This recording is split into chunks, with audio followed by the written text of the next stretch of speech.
दीदी, आज इस चर्चा की शुरुआत में मैं एक ऐसा उदाहरण देना चाहता हूं जो शायद हम सबकी हकीकत है। अच्छा। हाँ, और लगातार नोटिफिकेशंस की आवाजें आ रही हैं, टिंग टिंग। स्क्रीन की ब्राइटनेस एकदम फुल है, लेकिन उसकी बैटरी सिर्फ 1% बची है। ओम। और वो किसी भी पल बंद हो सकता है। बिल्कुल दीदी।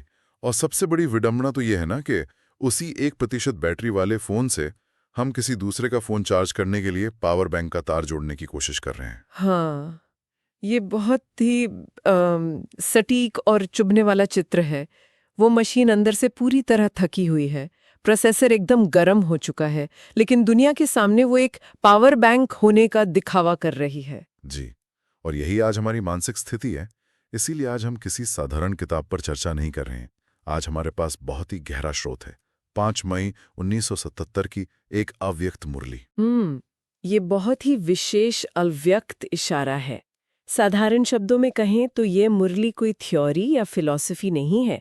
ये सीधे उस ईश्वरीय सत्ता से हमारी चेतना के सबसे सूक्ष्म स्तरों का एक्सरे है। बिल्कुल, एक्सरे। और आज का हमारा मिशन यही है दीदी, कि हम इस एक्सरे रिपोर्ट को गहराई से समझें। संगम युग के इस समय में हम कैसे सिर्फ सूचनाएं बटोरने वाली आदत से बाहर निकलें। जी, क्योंकि जब तक हम खुद भीतर से आजाद नहीं होंगे, अपनी 1% बैटरी को फुल चार्ज नहीं करेंगे, तब तक हम दूसरों के लिए वरदान कैसे बन सकते हैं? एक डूबता हुआ इंसान किसी दूसरे डूबते हुए को नहीं बचा सकता ना? यही बात मुझे सबसे ज्यादा सोचने पर मजबूर करती है। आज के दौर में हर सेकंड व्हाट्सएप, इंस्टाग्राम पर हमें अनगिनत प्रेरक विचार मिलते हैं। हम उन्हें पढ़ते हैं और तुरंत फॉरवर्ड कर देते हैं। हाँ, और बाबा ने इस अव्यक्त मुरली में इसे बहुत ही स्पष्ट रूप से समझाया है। बाबा यहाँ 3 श्रेणियों की बात करते हैं: दानी, महादानी और वरदानी। दान। ये तो आज के डिजिटल फॉरवर्ड वाले युग से एकदम जुड़ता है ना। बिल्कुल जुड़ता है भाई। दानी वो आत्माएं हैं जिन्होंने ज्ञान की कोई बहुत अच्छी बात सुनी, कोई पॉइंट उन्हें बहुत अच्छा लगा और उन्होंने तुरंत बिना एक पल गंवाए उसे दूसरों को सुना दिया। मतलब ज्ञान को खुद में जमा नहीं किया, बस इधर से लिया और उधर दे दिया। हाँ, उन्होंने जानकारी का लेन देन तो किया, लेकिन उस शक्ति को अपने संस्कारों में नहीं उतारा। उन्होंने अपनी बैटरी चार्ज नहीं की, बस दूसरों को दिखा दिया कि देखो मेरे पास कितना अच्छा ज्ञान है। अच्छा, तो फिर महादानी कौन है? क्या वो ऐसे लोग हैं जो लोगों को बैठाकर ज्ञान समझाते हैं? कुछ हद तक हाँ। महादानी वो है जो दूसरों को रास्ता दिखाते हैं। वो भटकी हुई आत्माओं को प्रेरित करते हैं, उन्हें संघर्ष से बाहर निकलने का नक्शा देते हैं। लेकिन क्या? लेकिन यहाँ एक बहुत ही बारीक बात है। वो रास्ता तो दिखा देते हैं, पर अपनी खुद की आंतरिक शक्ति से किसी की प्रत्यक्ष मदद नहीं कर पाते। मतलब आपको रास्ता मिल गया, पर उस पर चलने की हिम्मत आपको खुद ही जुटानी पड़ेगी। समझ रहा हूं। दानी ने सिर्फ जानकारी दी, महादानी ने नक्शा दे दिया। लेकिन दीदी, एक बात ईमानदारी से कहूं? हाँ भाई, बिल्कुल कहिए। ज्ञान तो हम बहुत सुनते हैं, दूसरों को समझाते भी हैं, लेकिन जब मैं खुद दर्द में होता हूं ना, जब माया का वार होता है, तो कोई नक्शा काम नहीं आता। माया बहुत सूक्ष्म है। जी। कल ही की बात है, मैं ऑफिस में था। मेरे बॉस ने किसी और की गलती के लिए मुझे सबके सामने बहुत बुरी तरह डांट दिया। उस पल मेरा दिल इतनी तेज धड़कने लगा, मुझे बहुत अपमान महसूस हुआ। हाँ, वो बहुत मुश्किल पल होता है। और दीदी, उस गर्मा गर्मी वाले पल में बाबा का ज्ञान, आत्मा का पाठ सब जैसे कहीं उड़ गया। मैं पूरी तरह से उस परिस्थिति के अपने गुस्से के वशीभूत हो गया। जब कोई इंसान ऐसे गहरे मानसिक तनाव में हो, तो उसे सिर्फ अच्छी बातों से मदद नहीं मिलती। बिल्कुल नहीं मिलती। और इसीलिए बाबा यहाँ अपनी तीसरी और सर्वोच्च अवस्था की बात करते हैं, जिसे वरदानी कहा गया है। वरदानी जो सिर्फ बातों से मदद नहीं करते। हाँ, वरदानी आत्माएं वो हैं जिन्होंने स्वयं को आंतरिक शक्तियों और शांति से पूरी तरह भरपूर कर लिया है। इनकी सबसे बड़ी विशेषता ये है कि इन्हें बहुत ज्यादा बोलना नहीं पड़ता। अच्छा, तो फिर वो दूसरों की मदद कैसे करते हैं? वो किसी भी कमजोर या निराश आत्मा को सिर्फ अपनी शांत उपस्थिति से, अपने शक्तिशाली वाइब्रेशन से ही हिम्मत और खुशी दे देते हैं। रुको दीदी, ये थोड़ा जादुई सा लग रहा है। मतलब मैं घबराया हुआ बैठा हूं, कोई मेरे पास आके बैठे और बिना कुछ बोले सिर्फ अपने वाइब्रेशन से मेरी घबराहट खत्म कर दे। ये कैसे मुमकिन है? ये कोई जादू नहीं है भाई, ये पूरी तरह से ईश्वरीय ऊर्जा का विज्ञान है। इसे ऐसे समझिए, जैसे एक सैटेलाइट होता है ना अंतरिक्ष में। जी, सैटेलाइट। वो सैटेलाइट कोई आवाज नहीं करता, कोई तार नीचे नहीं भेजता। जी। वो बस अपनी कक्षा में एकदम स्थिर और शांत रहता है। लेकिन उस एक सैटेलाइट की वजह से नीचे धरती पर लाखों मोबाइल्स में नेटवर्क आ जाता है, लोग जुड़ जाते हैं। अरे वाह, मतलब वो बिना कुछ कहे सिर्फ अपनी फ्रीक्वेंसी से सबको कनेक्ट कर रहा है। बिल्कुल। वरदानी आत्मा भी उसी सैटेलाइट की तरह है। अच्छा। उसकी खुद की बैटरी बाबा से 100% चार्ज है। वो अपनी उस जमा की हुई शक्ति को बिना शब्दों के सीधे दूसरे में प्रवाहित कर देती है। आज की दुनिया को शब्दों की नहीं, इसी शांत ऊर्जा की जरूरत है। लेकिन दीदी, यहाँ एक बहुत बड़ी समस्या है। वो क्या? वरदानी बनने के लिए, वो शांति फैलाने के लिए, ये जरूरी है कि मैं खुद अंदर से आजाद हूं।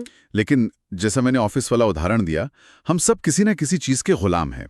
कभी संस्कारों के, कभी परिस्थितियों के। जी, हम सभी किसी न किसी बेड़ी में बंधे हैं। तो अगर हम खुद ही इतनी बेड़ियों में जकड़े हुए हैं, तो हम दुनिया के लिए मास्टर लिबरेटर कैसे बन सकते हैं? हम दूसरों को कैसे आजाद करेंगे? यही वो चुभने वाला सवाल है जो बाबा ने इस मुरली में उठाया है। बाबा ने एक बहुत भारी शब्द इस्तेमाल किया है, वशीभूत। वशीभूत मतलब किसी के कंट्रोल में होना। हाँ, और ये गुलामी बहुत सूक्ष्म है। क्या हम अपने फोन के वशीभूत नहीं हैं? क्या हम किसी बहस में मेरी ही बात सही है, इस अहंकार के वशीभूत नहीं है? जब ऑफिस में बॉस का एक ताना आपका पूरा दिन खराब कर दे, जी, जैसे कल मेरे साथ हुआ, तो क्या आप उनके व्यवहार के वशीभूत नहीं हो गए? आपका रिमोट कंट्रोल तो उनके हाथ में चला गया ना। ये तो बहुत ही डरावनी सच्चाई है दीदी। हम सच में रिमोट कंट्रोल वाली गाड़ियां बन गए हैं। तो इसका समाधान क्या है? समाधान बहुत स्पष्ट है भाई। सबसे पहला कदम है सेल्फ लिबरेटर बनना, स्वयं का उद्धारक बनना। जब तक हम अपनी इन सूक्ष्म बेड़ियों से खुद को मुक्त नहीं करते, तब तक दुनिया को आजाद करने की बात सोचना भी व्यर्थ है। मतलब पहले खुद की सफाई। बिल्कुल। इसे प्रकृति के एक बहुत सुंदर उदाहरण से समझते हैं। आपने एक तितली को कुकून से बाहर निकलते हुए देखा है? हाँ, वो बहुत संघर्ष करती है बाहर आने के लिए। जी, वो तितली बहुत देर तक अपने ही उस तंग खोल के अंदर संघर्ष करती है, तड़पती है। लेकिन वो संघर्ष जरूरी है, क्योंकि उसी से उसके पंखों में खून पहुंचता है, ताकत आती है। अगर आप बाहर से कैंची लेकर उस कुकून को काट दें कि चलिए मैं इस तितली को आजाद कर दूं, तो क्या होगा? तितली बाहर तो आ जाएगी, पर शायद उसके पंख कमजोर रह जाएंगे, वो कभी उड़ नहीं पाएगी। बिल्कुल सही। जब तक वो खुद सेल्फ लिबरेटर नहीं बनती, वो उड़ने के लायक नहीं होती। इसी तरह हमें भी पहले अपने ही संस्कारों के कुकून से खुद को आजाद करना होगा। ये बहुत गहरा है। और दीदी, सच कहूं तो ये संघर्ष बहुत थकाने वाला होता है। अंदर ही अंदर बहुत शोर मचता है। मैं समझती हूँ। जब मन बहुत भारी हो जाए ना, तो हमें उस सर्वोच्च शांति के स्रोत से जुड़ना चाहिए। आइए भाई, हम इसी पल एक छोटी सी अनुभूति करते हैं। जी दीदी, बिल्कुल। अपनी आंखें धीमे से बंद कर लीजिए। एक गहरी सांस लें और बाहर के सारे शोर को पीछे छोड़ दें। महसूस करें, मैं एक अति सूक्ष्म चमकता हुआ प्रकाश का बिंदु हूं। एकदम हल्का। हाँ, इस भौतिक शरीर से बिल्कुल अलग। मैं आत्मा एकदम हल्की हो रही हूं, धीरे धीरे ऊपर की ओर उठ रही हूं, नीले आसमान को पार करते हुए। जी। परमधाम के उस गहरे, शांत, सुनहरे लाल प्रकाश में, जहां पूर्ण सन्नाटा है। यहां कोई बॉस नहीं, कोई परिस्थिति नहीं, कोई संस्कार नहीं। सब कुछ बहुत शांत है। करने के लिए कुछ नहीं, जाने के लिए कोई जगह नहीं, सिर्फ मैं और मेरा प्यारा बाबा। इस अव्यक्त सन्नाटे को अपने रोम रोम में समाने दीजिए। और अब इसी शांति को अपने साथ लेकर धीरे से अपनी आंखें खोलिए। ये सच में बहुत ही अद्भुत अनुभव था दीदी। वो जो ऑफिस का सारा भारीपन था, वो जैसे एक पल में कहीं गायब हो गया। मन एकदम हल्का हो गया। यही वो दिव्यता है भाई, यही वो शक्ति है जो हमें वशीभूत होने से बचाती है। लेकिन दीदी, यहाँ मुरली में एक और बहुत ही दिलचस्प बात आई है। बाबा ने हवाई जहाज यानी एरोप्लेन का एक उदाहरण दिया है। हाँ, वो बहुत ही सुंदर पॉइंट है। इसमें लिखा है कि हवाई जहाज के इंजन में जितनी ताकत होती है, उसकी गति उतनी ही तेज होती है। फिर इसे हमारी बुद्धि की पहुंच से जोड़ा गया है। तो विचारों की गति और इंजन की ताकत का आपस में क्या कनेक्शन है? ये बहुत ही गहरा विज्ञान है। बाबा यहाँ एक अद्भुत संकल्पना की बात कर रहे हैं जिसे विश्व परिक्रमा कहा गया है। विश्व परिक्रमा मतलब हम एक जगह बैठकर दुनिया घूमेंगे? भौतिक रूप से नहीं। जैसे सूर्य आसमान में एक ही जगह टिका रहता है पर उसकी किरणें पूरी धरती का अंधकार मिटा देती है ना। जी बिल्कुल। उसी तरह एक फरिश्ता, एक मास्टर ज्ञान सूर्य बनकर मधुबन में या अपने कमरे में एक ही जगह बैठकर अपने शुद्ध और शक्तिशाली संकल्पों की किरणों से पूरे विश्व की अशांति दूर कर सकता है। ये तो किसी साइंस फिक्शन जैसा लगता है। मतलब मैं अपने कमरे में चुपचाप बैठा हूं और मेरे शक्तिशाली विचार इतनी तेज गति से यात्रा कर रहे हैं कि वो मीलों दूर किसी को सुकून पहुंचा रहे हैं। बिल्कुल, लेकिन ये गति किस चीज पर निर्भर करती है? यही मेरा सवाल है। एक विचार तेज क्यों होता है और दूसरा धीमा क्यों? ये पूरी तरह से आपके मानसिक बैगेज पर निर्भर करता है। बाबा कहते हैं कि विचारों की ये गति आत्मा की दिव्यता पर निर्भर करती है, जिसे डबल रिफाइननेस कहा गया है, पूर्ण शुद्धता। डबल रिफाइननेस, इसे थोड़ा और खोलिए दीदी। विचारों में मिलावट कैसी होती है? इसे उसी एरोप्लेन के रूपक से समझिए। कल्पना कीजिए एक भारी स्वार्थी विचार की, जैसे मेरे बॉस ने मुझे ही क्यों डांटा, मेरी ही बेइज्जती क्यों हुई। जी, ये तो बहुत भारी विचार है। हाँ। इसमें आपके अहंकार का, आपके डर का बहुत सारा बैगेज लदा हुआ है। ये भारी जहाज रनवे से उड़ ही नहीं पाएगा। ये विचार बस आपके दिमाग में घूमेगा और आपको थका देगा। बिल्कुल। भारी सामान के साथ जहाज उड़ान नहीं भर सकता। लेकिन इसके विपरीत एक पूरी तरह से शुद्ध निस्वार्थ विचार, जिसमें कोई मैं या मेरा नहीं है, वो विचार एकदम हल्का होता है, एरोडायनामिक होता है। जी। उसमें कोई मिलावट नहीं होती और इसीलिए एक शुद्ध विचार प्रकाश की गति से भी तेज यात्रा कर सकता है और पलक झपकते ही विश्व की परिक्रमा कर सकता है। अरे वाह। और दीदी, बाबा ने यहाँ एक बहुत ही आकर्षक बात भी कही है, चलते हुए फरिश्तों के बारे में। हाँ, वो बहुत ही सुंदर ईश्वरीय भविष्यवाणी है। मुरली कहती है कि भविष्य में विज्ञान से जुड़े लोग भी इन सूक्ष्म वाइब्रेशंस को अपनी मशीनों से महसूस करेंगे। दुनिया के लोग अचानक स्वप्न में महसूस करेंगे कि दूर से कोई शांति की किरणें आईं और उनके घावों पर मरहम लगा गईं। और वो हैरान होकर इन शांति देने वाले फरिश्तों को ढूंढने निकलेंगे। यही हमारा सबसे बड़ा पुरुषार्थ है भाई। विज्ञान और आध्यात्मिकता का संगम, ये बहुत ही रोमांचक है। बिल्कुल। लेकिन दीदी, फिर से वही हकीकत सामने आ जाती है। उस डबल रिफाइंड अवस्था तक पहुंचने के लिए, अपने बुद्धि के जहाज को उड़ाने के लिए हमें अपने इंजन को साफ करना होगा ना? बिल्कुल साफ करना होगा, उस भारी बैगेज को उतारना होगा। और यही मेरी सबसे बड़ी अड़चन है। हम सब चाहते हैं कि हमारा मन शांत हो, पर हम पुरानी बातों को कसकर पकड़कर बैठे रहते हैं। बाबा ने यहाँ एक बहुत ही चुभने वाला शब्द इस्तेमाल किया है, पुरानी कीचड़ पट्टी। सड़ा हुआ कचरा। जी, तो इसका क्या मतलब है? हम आखिर किस कचरे को ढो रहे हैं दीदी? ये मानव मनोविज्ञान की बहुत बड़ी विडंबना है भाई। बाबा बहुत सीधा सवाल पूछते हैं। अगर आप अपने घर के ड्राइंग रूम में पुराना सड़ा हुआ कचरा इकट्ठा करके रखेंगे तो क्या होगा? अरे, बदबू फैलेगी दीदी, बीमारियां पैदा होंगी। कोई पागल ही होगा जो घर में कचरा सजाकर रखेगा। हम तो उसे तुरंत बाहर फेंक देते हैं। भौतिक दुनिया में तो हम ऐसा ही करते हैं, लेकिन वैचारिक स्तर पर हम बिल्कुल उल्टा कर रहे हैं। हम अपने पुराने आहत होने वाले अनुभवों को, जी, सालों पहले किसी ने हमारा जो अपमान किया था, अपने उस गुस्से को, इस मानसिक कचरे को हम अपना डिजाइनर बैग समझकर गले से लगाए बैठे हैं। ये सच है। हम उसे छोड़ना ही नहीं चाहते। और सबसे बड़ी समस्या क्या है पता है? वो शब्द जिसका हम दिन रात इस्तेमाल करते हैं, मेरापन। अच्छा। जैसे हम कहते हैं, मेरी आदत ही ऐसी है, मेरा गुस्सा बहुत खराब है। बिल्कुल।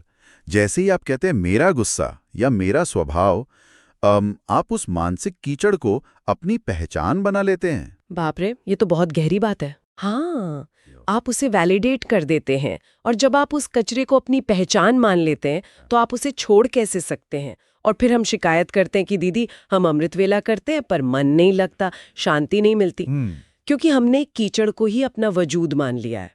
अगर मैं वो इंसान नहीं हूं जिसके साथ ऑफिस में नाइंसाफी हुई थी, तो फिर मैं कौन हूं? हम अपनी दर्द भरी कहानी को छोड़ना ही नहीं चाहते। तो दीदी, इस कीचड़ पट्टी को आखिर साफ कैसे करें? सिर्फ सोचने से कुछ नहीं होगा भाई। हाँ, बाबा इसका एक बहुत ही सरल लेकिन क्रांतिकारी उपाय देते हैं। बाबा कहते हैं कि अपनी सारी जिम्मेदारी, अपना सारा भारी बोझ बाप को सौंप दो। मतलब अपना सारा मानसिक कचरा उठाकर बाबा के हवाले कर दूं। हाँ, ये सोचने के बजाय कि ये मेरा स्वभाव है, मैं इसे कैसे बदलूं, ये दृढ़ संकल्प करो कि मेरा कुछ है ही नहीं, मैं सिर्फ बाबा का हूं और बाबा मेरा है। अच्छा। ये गुस्सा, ये तनाव, ये पुराना अपमान, ये सब पुरानी कीचड़ है, इसे मैंने बाबा को सौंप दिया। लो बाबा, ये मेरा गुस्सा है, ये मेरा अपमान है, ये आप रखो, मैं अब हल्का हो रहा हूं। लेकिन दीदी, क्या सिर्फ ऐसा सोचने से सच में हकीकत बदलती है? जैसे ही आप इस मेरापन को छोड़ते हैं ना भाई, एक अद्भुत बात होती है। आत्मा पूरी तरह से निश्चिंत हो जाती है। निश्चिंत, जिसे कोई फिक्र नहीं। जी, जिसे भविष्य का कोई डर नहीं। और इसी निश्चिंत अवस्था के लिए बाबा ने एक बहुत ऊंची स्थिति की बात की है, त्रिकालदर्शी स्थिति। त्रिकालदर्शी मतलब जो भूत, वर्तमान और भविष्य तीनों कालों को जानता है। यहां मुझे थोड़ा कंफ्यूजन हो रहा है दीदी। मेरे कचरा सौंपने और त्रिकालदर्शी बनने का क्या संबंध है? अगर कल सच में मेरी नौकरी चली जाए तो मैं तो घबराऊंगा ही ना। उस वक्त मुझे ये सब कैसे याद रहेगा? इसे उसी नौकरी जाने वाले उदाहरण से ही समझते हैं। जब कोई बड़ा नुकसान होता है तो हम तुरंत घबरा जाते हैं। क्यों? क्योंकि हमें अपना नुकसान दिखाई देता है। हाँ, क्योंकि हमारी दृष्टि बहुत सीमित होती है। हमारा दिमाग एक टनल विजन में चला जाता है, जहाँ हमें सिर्फ उस घटना का प्रत्यक्ष अकल्याण दिखाई देता है।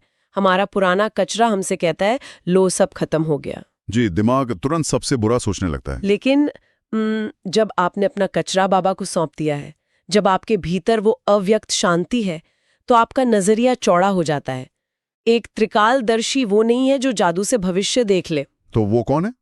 त्रिकालदर्शी वो है जिसकी बुद्धि इतनी अचल है कि वो समझ जाता है कि हर घटना के पीछे एक बड़ी तस्वीर है।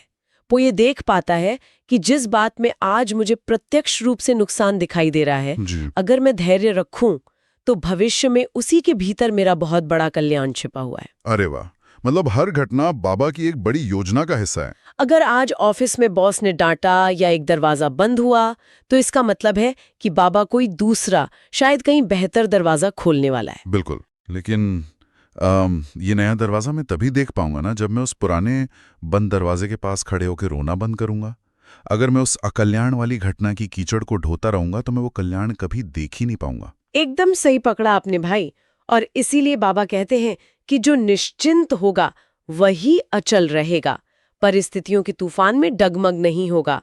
जब आपने सब सौंप दिया तो आप फिर से उस पूर्ण शक्तिशाली वरदानी अवस्था को प्राप्त कर लेते हैं। बहुत खूब दीदी।